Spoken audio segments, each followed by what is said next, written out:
एक नाम है ब्रायन मोरान।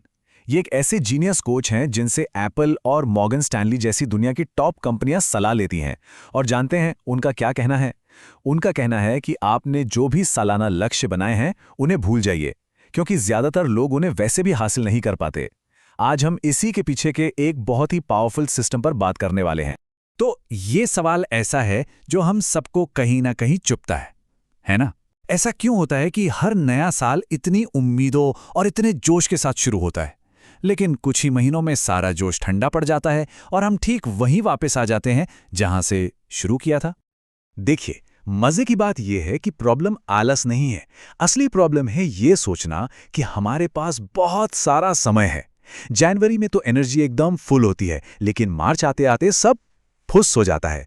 ये जो 12 महीने का साल है ना, ये एक विशाल समंदर की तरह है जिसमें अर्जेंसी की यानी तुरंत काम करने की जो आग होती है वो बुझ जाती है। तो अगर 52 हफ्तों का कैलेंडर ही असली विलेन है तो क्या किया जाए? जवाब बहुत सिंपल है, हम कैलेंडर को ही बदल देते हैं।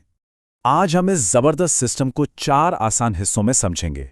सबसे पहले सालाना लक्ष्यों के मिथक को तोड़ेंगे, फिर 12 हफ्तों के साल वाले सॉल्यूशन को जानेंगे, इसके बाद इसके पीछे की 3 मेन प्रिंसिपल्स को समझेंगे और आखिर में वो 5 तरीके सीखेंगे जिनसे इसे असल में एक्शन में लाया जा सकता है।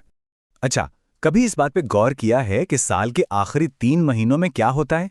अचानक से हम सब बीस्ट मोड में आ जाते हैं। डेडलाइन सर पर होती है, प्रेशर बढ़ जाता है और तभी असली काम होता है। तो जरा सोचिए, अगर यही तेजी और यही फोकस पूरे साल बना रहे तो क्या कमाल आ सकता है।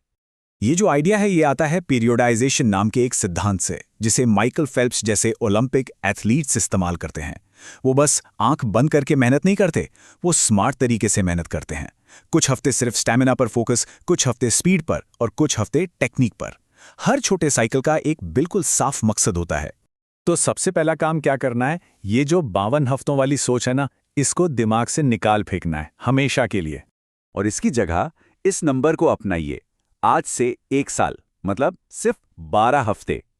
जैसे ही हम ये करते हैं, हमारा दिमाग अपने आप सीरियस मोड में आ जाता है। अब हर हफ्ता कीमती लगता है और हर एक दिन मायने रखता है।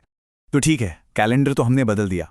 अब आते हैं उस माइंडसेट पर, उस सोच पर जो इस पूरे सिस्टम की जान है। इसके 3 मेन प्रिंसिपल्स हैं। पहला सिद्धांत है अकाउंटेबिलिटी, यानी जवाबदेही। जब एग्जाम में नंबर कम आते हैं तो एक सोच कहती है पेपर मुश्किल था, लेकिन दूसरी सोच यानी ओनरशिप वाली सोच कहती है मेरी तैयारी में कमी थी। याद रखिए, दूसरों को दोष देना हमें कमजोर बनाता है, जिम्मेदारी लेना हमें ताकत वापस देता है। दूसरा सिद्धांत है कमिटमेंट, यानी कि प्रतिबद्धता। इंटरेस्ट का मतलब है कि कोई काम तब करना जब वो आसान लगे, लेकिन कमिटमेंट का मतलब है उस काम को हर हाल में करना, चाहे कुछ भी हो जाए।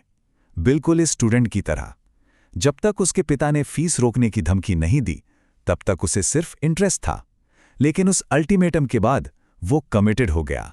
उसने बहाने बनाना बंद कर दिया और रिजल्ट लाकर दिखाया। और तीसरा, शायद सबसे जरूरी सिद्धांत, हर पल में महानता। अरुणिमा सिन्हा ने एक ट्रेन एक्सीडेंट में अपना पैर खोने के बाद माउंट एवरेस्ट पर चढ़ने का फैसला किया था।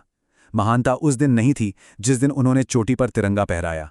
महानता तो उन हजारों दर्द भरे कदमों में थी जो उन्होंने अकेले में लिए थे, जब उन्हें कोई नहीं देख रहा था। तो क्यों वाला हिस्सा तो समझ आ गया, माइंडसेट सेट हो गया। लेकिन सिर्फ मोटिवेशन से काम नहीं चलता, है ना? एक सिस्टम चाहिए होता है। तो चलिए अब बात करते हैं उन 5 तरीकों की जो इस सोच को एक्शन में बदलते हैं। ये 5 अनुशासन हैं: vision, planning, process control, measurement और टाइम का सही इस्तेमाल। चलिए एक एक करके इन्हें समझते हैं। तो सबसे पहले आता है विजन, मतलब बिल्कुल साफ साफ पता होना चाहिए कि जाना कहाँ है। दूसरा है प्लानिंग, और इसका मतलब 100 चीजों की टू डू लिस्ट बनाना नहीं है। नहीं, इसका मतलब है सिर्फ 1, 2 या ज्यादा से ज्यादा 3 सबसे जरूरी लक्ष्य चुनना।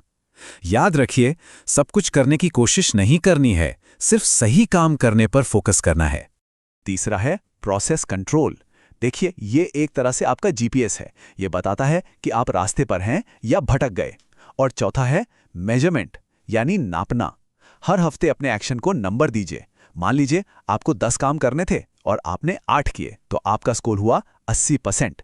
इसमें कोई फीलिंग नहीं, सिर्फ डेटा है, और नंबर कभी झूठ नहीं बोलते। और ये एक बहुत ही सिंपल लेकिन ज़बरदस्त नियम है। अगर आपका एक्शन स्कोर लगातार 85% से ऊपर है तो आप बिल्कुल सही रास्ते पर हैं और रिजल्ट मिलना लगभग तय है। अगर इससे नीचे है तो समझ जाइए कि अपनी स्ट्रैटेजी को बदलने का टाइम आ गया है। और आखिर में है टाइम का इस्तेमाल। अपने दिन को मोटे तौर पर इन 3 हिस्सों में बांट लीजिए। स्ट्रेटेजिक ब्लॉक अपने सबसे ज़रूरी काम के लिए, बफर ब्लॉक छोटे-मोटे कामों जैसे ईमेल कॉल्स के लिए, और ब्रेकआउट ब्लॉक। और हाँ, ये जो ब्रेकआउट ब्लॉक है ना, इसे कभी मत छोड़िएगा। ये कोई लग्जरी नहीं है, ये परफॉर्मेंस के लिए ज़रूरत है। एक बुझी हुई मोमबत्ती से रोशनी नहीं की जा सकती। तो इस सारी बातचीत के बाद बस एक सवाल, जरा एक पल के लिए सोचिए कि अगर अगले 12 हफ्तों के लिए टाल मटोल करना नामुमकिन हो जाए तो क्या क्या हासिल किया जा सकता है।